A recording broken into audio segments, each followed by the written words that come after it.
Tribun Ambon hari ini edisi 28 Desember 2023. Selama beberapa menit ke depan, kami akan menghadirkan sejumlah informasi terupdate dari kota Ambon dan sekitarnya. Bersama saya Tanita Patesina, inilah Tribun Ambon hari ini. Kita mulai dengan berita pertama. Gerbang RSUD Haulusi digembok buntut lahan belum dibayar pemerintah Provinsi Maluku. Seluruh pintu masuk RSUD Dr. M. Haulusi Ambon digembok pemilik lahan Yohanes Tisera pada Kamis 28 Desember 2023. Penyegelan berlangsung sekitar pukul 7.30 waktu Indonesia Timur oleh kuasa hukum Tisera, Adolf Gerrit Suryaman dan tim, baik pada gerbang masuk maupun keluar di bagian depan, pintu bagian samping. Tim kuasa hukum Tisera pun berjaga di setiap pintu masuk. Seluruh pegawai yang akan bekerja pun dilarang untuk masuk. Sebelumnya pemilik lahan juga melakukan hal yang sama pada Jumat 22 Desember 2023 lalu. Namun pegawai dan pasien masih bisa diizinkan untuk beraktivitas di dalam rumah sakit. Kuasa hukum Adolf Gerrit Suryaman mengungkapkan alasan RSUD Dr. M. Haulusi dipalang pemilik lahan. Ia mengatakan langkah tegas ini diambil kliennya selaku pemilik lahan RSUD Dr. M. Haulusi lantaran pemerintah provinsi urung membayar harga lahan selama 3 tahun. Total yang harus dibayarkan pemerintah Provinsi Maluku yakni sebesar 49.987 juta rupiah dan baru terbayar 18 miliar sekian. Terima kasih ya teman-teman ya. Kalau untuk tindakan kami ini, kami fokus pada bagaimana pemerintah provinsi itu membuka mata mereka untuk segera menyelesaikan ini ya kan. Kami sudah berkomunikasi dengan pihak rumah sakit, dalam hal ini adalah Ibu Sekretaris dari SUD, Dr. Isni, dan kita sudah sepakati bahwa pelayanan yang sisa ini ada 2 pasien, satu itu gagal ginjal, satunya itu urin, kemudian 54 itu adalah HD, dan mereka ada yang 1 orang itu setiap hari dari Senin sampai Sabtu, yang 53 orang itu ada yang 1 minggu 2 kali tetap dilayani dengan dokter yang bersangkutan. Misalnya kalau kayak gagal ginjal itu dokter Timisela, yang anak kecil itu yang butar-butar itu dia urin gitu, sakit urin, jadi tetap dilayani oleh dokter Vivi. Dokternya dokter Vivi tetap melayani, kita tetap membuka pelayanan itu untuk pasien yang ada sekarang. Jadi kalau untuk pelayanan yang untuk yang lain, untuk sementara juga memang dari pihak RSU sendiri yang tidak membuka akses itu untuk pelayanan. Jadi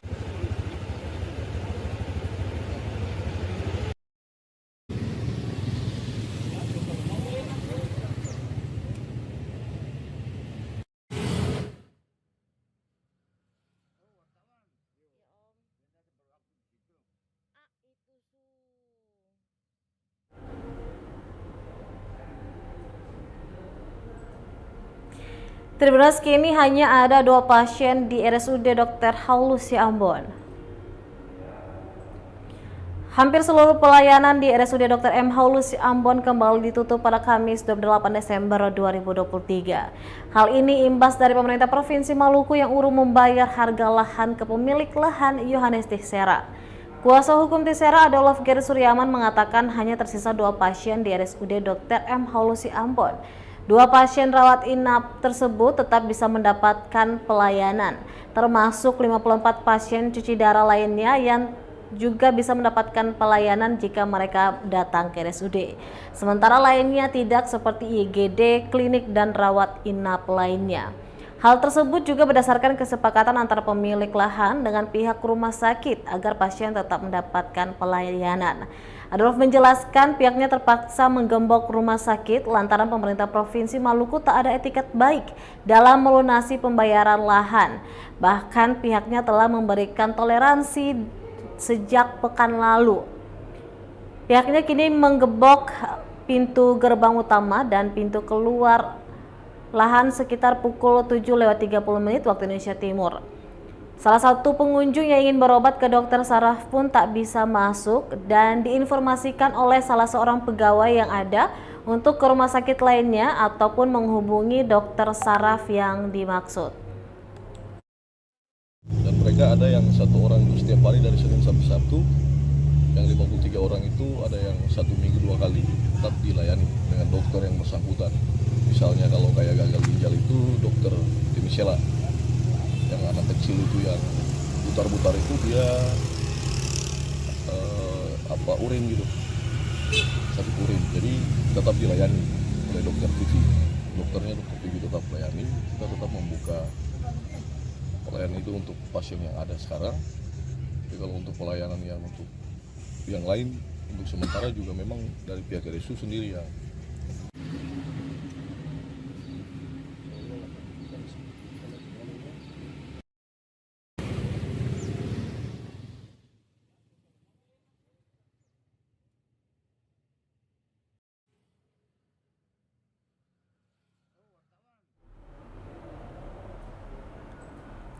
Tribunas, kita beralih ke berita selanjutnya. Pengungkapan kasus narkotika oleh BNNP Provinsi Maluku sepanjang tahun 2023 mencapai 320%. Badan Narkotika Nasional Provinsi atau BNNP Maluku berhasil mengungkapkan 19 berkas kasus narkotika sepanjang tahun 2023. Angka tersebut terpaut jauh dari yang ditargetkan, yakni 5 berkas. Alhasil presentasi yang berhasil diraih mencapai 320%. Kepala Badan Narkotika Nasional Provinsi Maluku, Brigjen Pol Raden Rudi Marvianto, mengatakan bidang pemberantasan BNN Provinsi Maluku terus berupaya dalam melakukan pengungkapan peredaran gelap narkotika serta memutus jaringan sindikat narkotika yang beroperasi di Provinsi Maluku.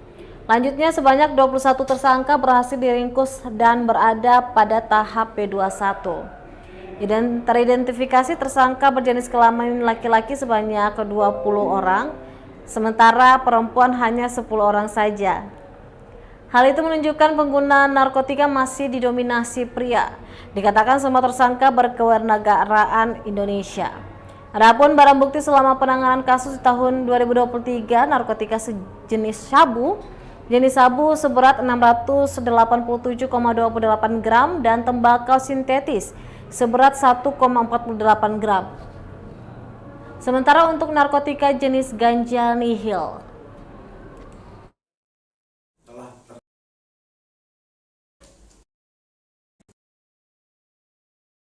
Buru Selatan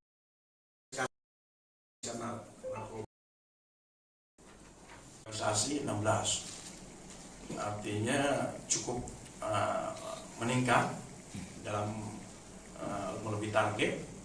Barang buktinya 4.377, ulangi 4.437, 2284 untuk sabu. Itu dalam hitungan gram ya, 437, ulangi 437.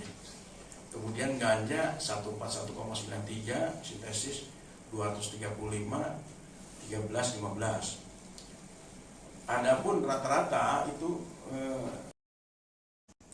ganja nih, tembakau sintetis sebanyak 1,48 gram.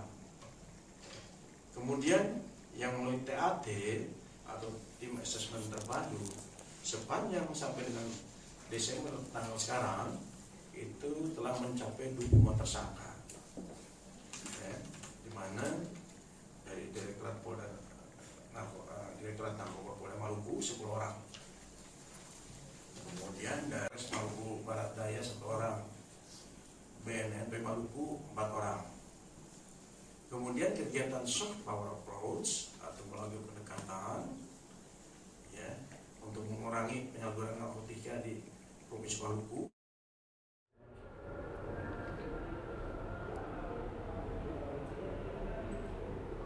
Beralih ke berita selanjutnya, Tribuners, hari ketiga setelah Natal, aktivitas di kawasan Jalan Jenderal Sudirman Ohojang kembali normal. Memasuki hari ketiga setelah Natal, lalu lintas di Jalan Utama Jenderal Sudirman, Kelurahan Ohoijang, Kabupaten Maluku Tenggara kembali normal. Terpantau pada Kamis 28 Desember 2023 sekitar pukul 15 waktu Indonesia Timur, tampak jalanan mulai ramai dipadati kendaraan roda 2 dan 4. Masyarakat mulai berlalu lalang di beberapa pertokoan yang berada di kawasan tersebut. Sejumlah toko pun telah membuka kembali pelayanan kepada konsumen. Dinas Pertanian, Dinas Ketahanan Pangan, Dinas Perikanan, Dinas Pendidikan, juga Pengadilan Malra juga telah dibuka kembali. Pelayanan publik kembali berjalan dengan lancar, pegawai pemerintah tetap menaati peraturan dan himbauan yang telah dikeluarkan penjabat Bupati Maluku Tenggara, ihwal berakhirnya masa cuti bersama. Salah satu pegawai Dinas Perikanan, Ririn, menuturkan sebagai PNS harus taat kepada aturan yang berlaku. Menurutnya beberapa perkantoran memang sudah mulai dengan aktivitasnya, tidak terkecuali dengan Dinas Perikanan sendiri. Diketahui informasi mengenai liburan dan cuti bersama Hari Raya Natal telah diatur dalam Surat Keputusan Bersama 3 Menteri nomor 624 tahun 2023, nomor 2 tahun 2023, dan nomor 2 tahun 2023. Berdasarkan SKB tersebut, pemerintah menetapkan bahwa libur nasional Hari Raya Natal jatuh pada Senin 25 Desember 2023. Sementara cuti bersama Natal sebanyak 1 hari, yakni pada Selasa 26 Desember 2023.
Kasih lampu luar.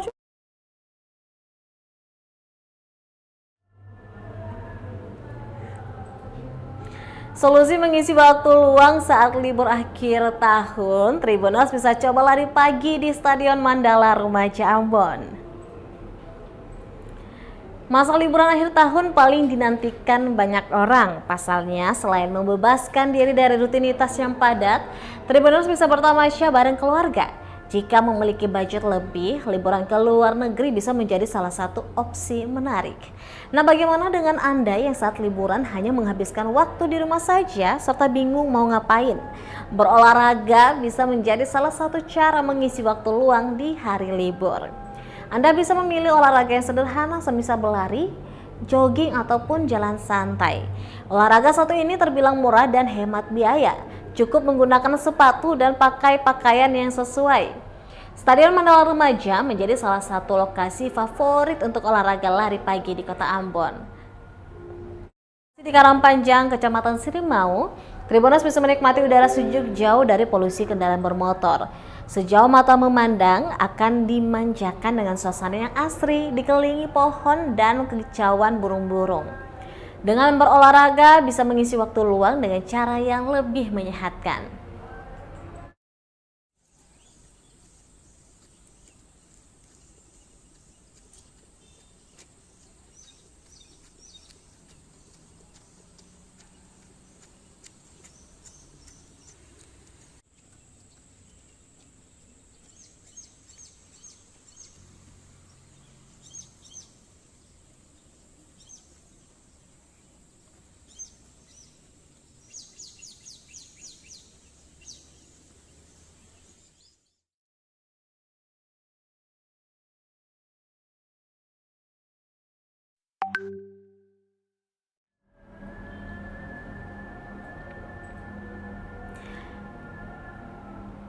Kisah Wahidi Tuasikal, buruh angkut tertua di Pelabuhan Yosudarso Ambon. Kisah haru dan inspiratif datang dari salah satu buruh angkut tertua di Pelabuhan Yosudarso Ambon. Ialah Wahidi Tuasikal, 61 tahun, pria lansia yang mengais rezeki di kawasan pelabuhan terbesar di Maluku itu. Pria kelahiran 5 Agustus 1962 bercerita bahwa dirinya telah menjadi buruh selama kurang lebih 10 tahun. Berbekas seutas tali sabuk, Wahidi melakoni profesinya demi sesuap nasi untuk keluarga. Diketahui Wahidi memiliki 5 anak, 4 diantaranya telah menikah dan memberikan 12 cucu untuk dirinya. Meski demikian, dia tak ingin kebutuhannya bersama sang istri Anyum Tuasikal menjadi beban bagi anak-anaknya. Saat diwawancarai tribunambon.com, Wahidi mengungkapkan alasannya tetap bekerja di usia senja hanyalah untuk menafkahi keluarga. Semangat berjuang itu menjadi kunci tubuhnya tetap bugar untuk bekerja. Di samping itu, diakuinya kekuatan untuk bekerja merupakan anugerah dari Allah. Dulu sebelum menjadi buruh angkut, Wahidi berprofesi sebagai petani di Maluku Tengah. Namun karena pindah domisili ke Ambon, sehingga dia terpaksa mencari profesi lain untuk menyambung hidup. Bekerja sebagai buruh angkut, penghasilan yang didapatnya tak selalu menentu, bergantung dari jumlah kepadatan penumpang di pelabuhan. Pada hari normal, buruh bagasi biasanya mendapat penghasilan berkisar 100.000 saja per hari. Sebaliknya, rezeki nomplok bisa didapat saat arus mudik Lebaran atau Natal Tahun Baru seperti sekarang ini. Para buruh bisa mendapat penghasilan kisaran 500.000 hingga 700.000 rupiah per hari. Tak semudah yang dibayangkan, Wahidi harus beradu cepat dengan para buruh yang berusia jauh lebih muda. Bahkan dalam kondisinya yang rentah, masih saja ada para penumpang yang menawar harga saat menggunakan jasanya. Semangat juangnya yang tinggi menjadi inspirasi bagi para pemburuh bagasi lainnya. Selain Wahidi Tuasikal sebagai buruh bagasi tertua di Pelabuhan Yosudarso Ambon, ada juga Mayang Salampesi, pria berusia 70 tahun.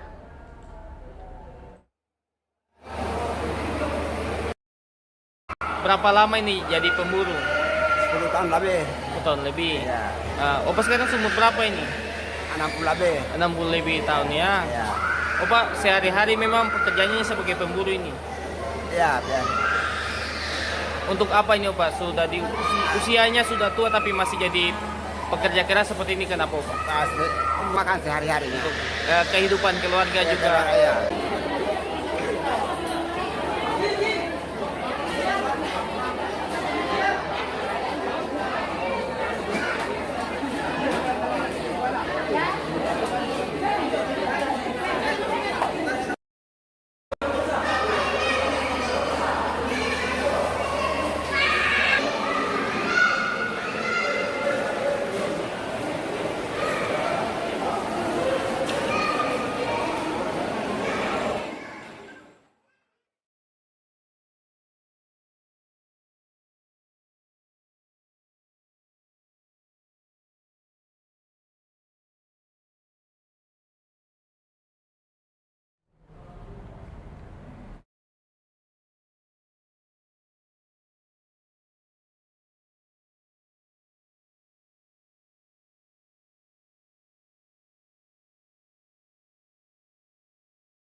Baik Tribuners, demikianlah Tribun Ambon hari ini edisi 28 Desember 2023.